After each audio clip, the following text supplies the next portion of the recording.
Usually on this channel I'm defending films that were either critical or commercial flops, films that were in dire need of re-evaluation and rediscovery by audiences. Well, today's film is something a bit different. It's part of one of the biggest cinematic franchises in film history, made over $1.3 billion at the box office, and currently holds an impressive 91% critic score on Rotten Tomatoes. But what's this? A 42% audience score? In a series that has had many ups and downs in its almost 50-year history, this entry into the franchise has arguably become its most divisive. So, is it a good film? Has today's fandom culture become way too aggressive? Let's explore a galaxy far, far away with Star Wars Episode 8, The Last Jedi.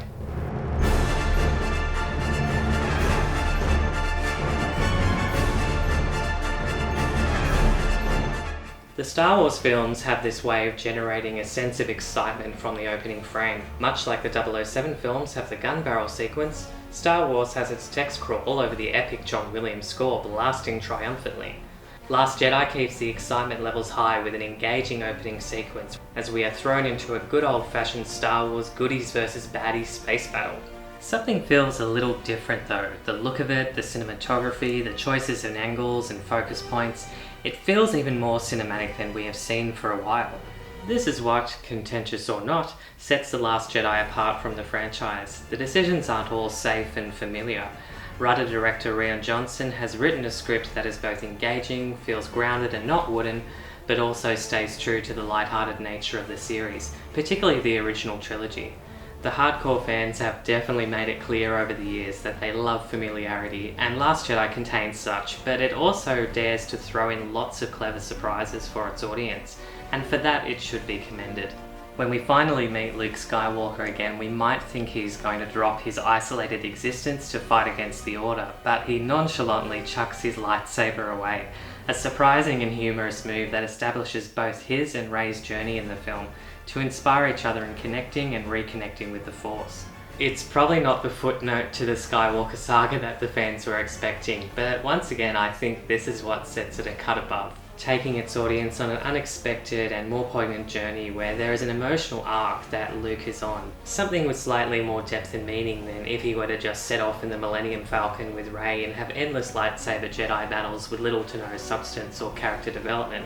I feel like audiences have already kind of seen that with the prequel trilogy, and we all know now that even though they were action-packed and financially successful films, the depth of character we remembered from the original trilogy was all but missing, and that doesn't help give a film much staying power. Since The Empire Strikes Back, we've been aware of Leia's own connection to the Force, but have only seen subtle glimpses. Last Jedi dares to take it to another level as Leia is blasted out of the ship into space after a brief telepathic connection with her son, one of many silent and somber moments that Rian Johnson cleverly inserts into chaotic scenes. We might assume Leia is done for at this moment and the next legacy character to perish, but she then utilises her own abilities to float through the debris and back to the safety of the ship. It's a beautiful sequence with a tense build-up leading to a really cool moment that combines every element of filmmaking to wow its audience and create a strong emotional connection to the story. This scene is also one of the most contentious in the fandom's criticisms of the film, but I personally found Leia's first major use of her powers on screen to be one of the coolest moments in the whole franchise. Now, I do admit I don't think The Last Jedi is a perfect film. It does dip a little bit in its C storyline, in which Finn and Rose escape the ship on an adventure to Canto Bight to meet a character that is seemingly very important but never actually leaves the casino table, leading them to meet a shady character who seems to be able to offer some help to the ultimate resistance battle, an actually delightful performance by the talented Benicio del Toro.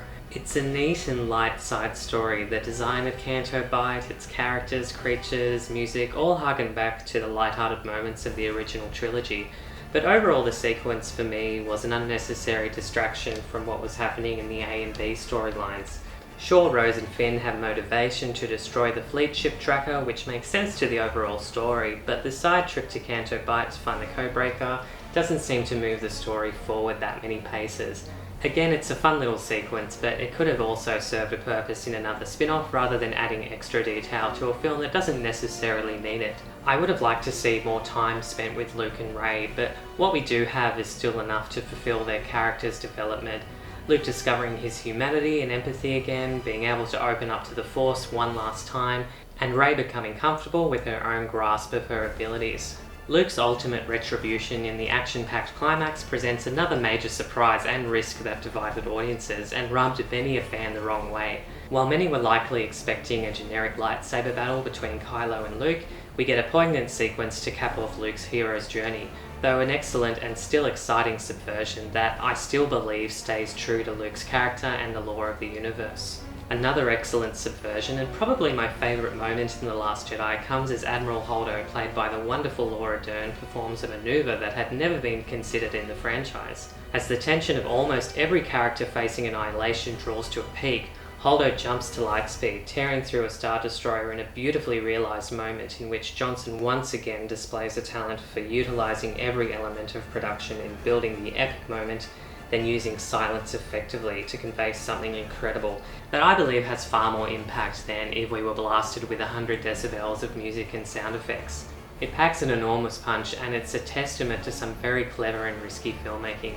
It's the construction of these scenes that culminate in epic moments. They could easily be empty moments without the care put into the script and direction that make them serve the drama of the plot and create an emotional connection with the audience.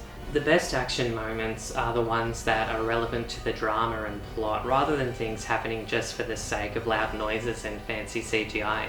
On that note, The Last Jedi is also the first Star Wars film in a long time to utilise practical effects and puppetry, which is very commendable and does very much complement the impressive digital effects. Performances are excellent. Daisy Ridley and Adam Driver manoeuvre their characters' conflictions between darkness and light impressively and keep focus well.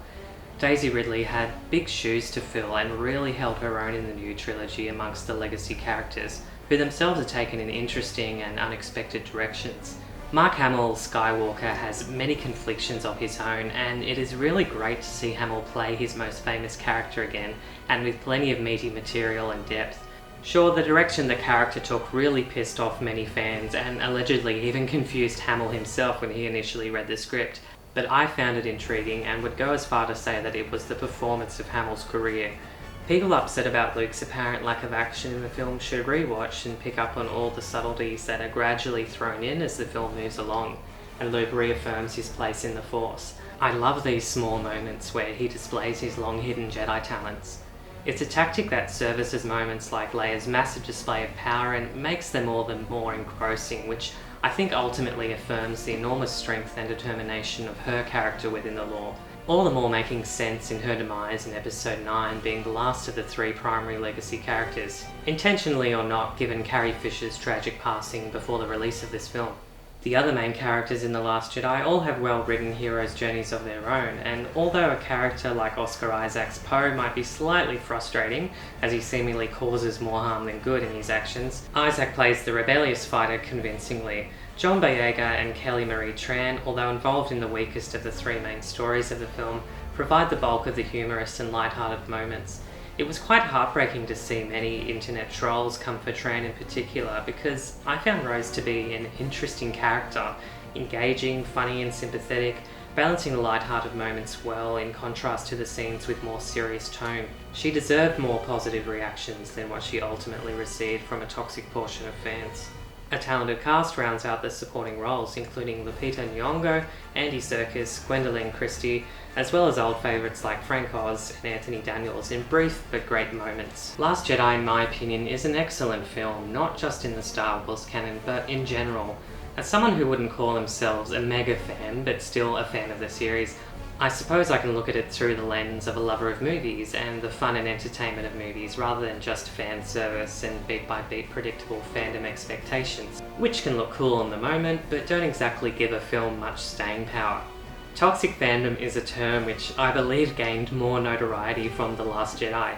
The conversation was even hilariously ventured in the meta-satirical horror franchise Scream, when in the 5th entry the characters are discussing toxic fandom in relation to the fictional Stab movies within the Scream movies, mentioning that the Knives Out guy made the 8th film in the franchise, pissed on fans because it was crammed with social commentary, and that you can't reboot a franchise making it completely new or the fans won't stand for it, making the internet go butt fucking nuts. Quite relevant indeed. It'll probably divide audiences for years to come, but for me The Last Jedi thrills in its action and pacing, its subversion of expectations, and its bravery to take risks. It contains crafty storytelling and conveying multiple heroic journeys. The depth of the film is something which hadn't really been seen in a Star Wars movie for many years. And like it or not, it's made its impact on the franchise and has made other decisions in the franchise what they are today.